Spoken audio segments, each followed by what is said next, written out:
नमस्कार, आप देख रहे हैं न्यूज बिहार और मैं आपके साथ धर्मेंद्र कुमार। बात करने के लिए पहुंचे हैं वही कामदेव सिंह के लड़के और कांग्रेस के नेता समाज सेवी भी हैं राजकुमार सिंह जी। आइए हम इनसे बात करते हैं।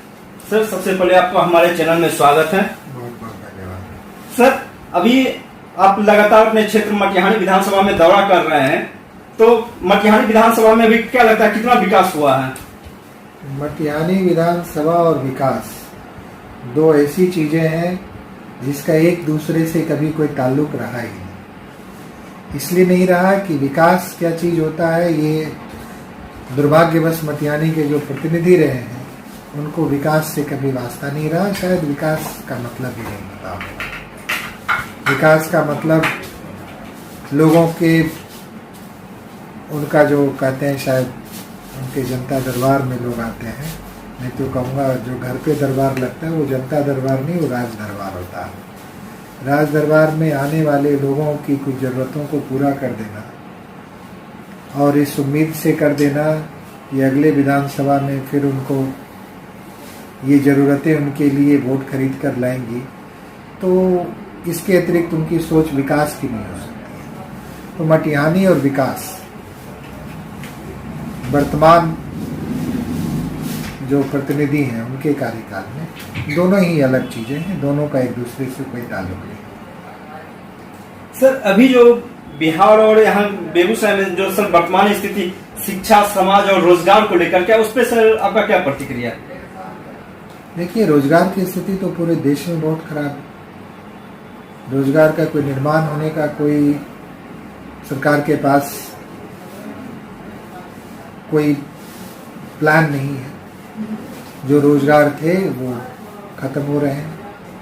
आप देख लीजिए, उदाहरण के तौर पे ये मैं एक होटल चलाता हूँ, यहाँ लगभग 100 लोगों को रोजगार मिला हुआ है, यानी 100 परिवारों को रोजगार मिला हुआ है। लेकिन आज ये होटल हमारा बंद होने के कगार पर है। सरकार की नीति इसके लिए जिम्मेदार है। इससे भी आज देख रहे हैं सरकार हर चीज को प्राइवेटाइज कर रही है।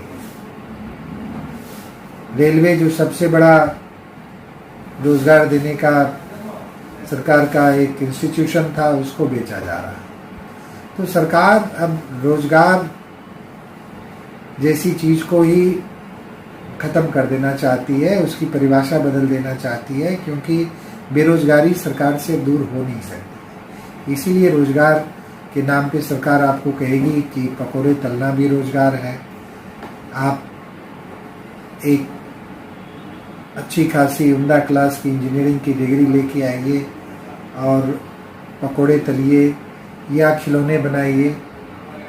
तो सरकार का फोकस चेंज हो चुका है। चूँकि सरकार हताश हो चुकी है, उससे बेरोजगारी की समस्या दूर नहीं हो सकती है। ये तो सरकार की बात हुई। मैं लोकल अपने विधानसभा की बात करता हूँ। यहाँ पे रोजगार के बहुत बड़े अवसर पैदा हो सकते थे। लोगों का पलायन नहीं होता मजदूरों का। मटिहानी में फूड प्रोसेसिंग की इंडस्ट्री लग सकती थी। मटिहानी आलू उत्पादन का बहुत बड़ा क्षेत्र है, मक्का उत्पादन का क्षेत्र है। तो इनकी प्रोसेसिंग के यदि इंडस्ट्री लगते तो यहाँ रोजगार के लोकल अवसर पैदा होते। लेकिन प्रतिनिधि के सोच से परे की चीजें हैं। एक इंडस्ट्री लगने से उसके साथ कितनी और इंडस्ट्रीज लग सकती हैं, एंसिलरीज, ये सब वो सोच नहीं सकते और इसकी जरूरत उनको कभी नहीं हुई।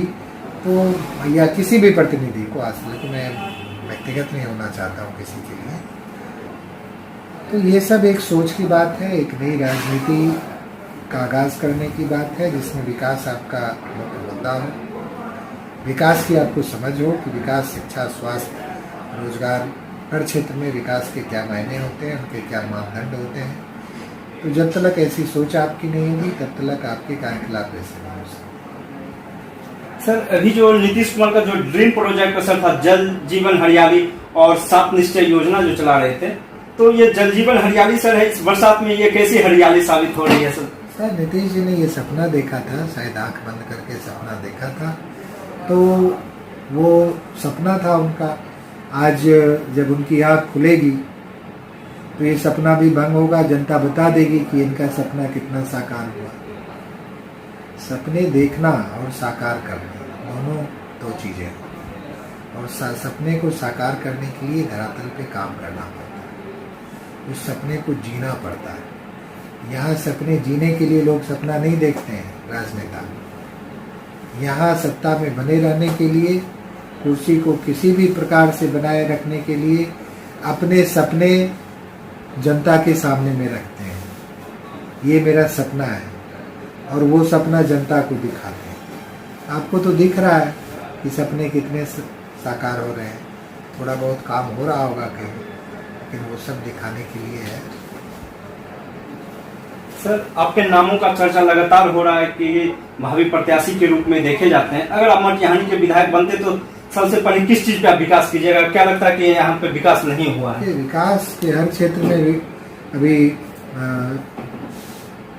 मैं संयोग क्या कहूँगा, विकास का हर क्षेत्र खाली है। शिक्षा हो, स्वास्थ्य हो, सड़क हो, बिजली हो।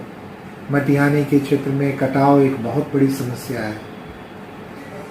मुख्यालय से सामो के लोगों को मुख्यालय से जोड़ने की बहुत बड़ी समस्या है, जो हर साल हर चुनाव के टाइम पे लोग वादे करते हैं, कुछ शिलान्यास की बात कर देते हैं, लेकिन ऐसा कुछ होता नहीं है। हर क्षेत्र में विकास की संभावना है और किन क्षेत्र की प्रायोरिटी में को हर क्षेत्र की प्राथमिकता है।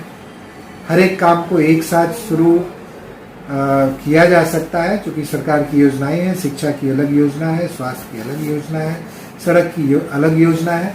इन सारे कार्यों को अगर आप अपनी प्रतिबद्धता के साथ, निष्ठा के साथ शुरू करेंगे तो सभी क्षेत्र में विकास का कार्य शुरू हो सकता है।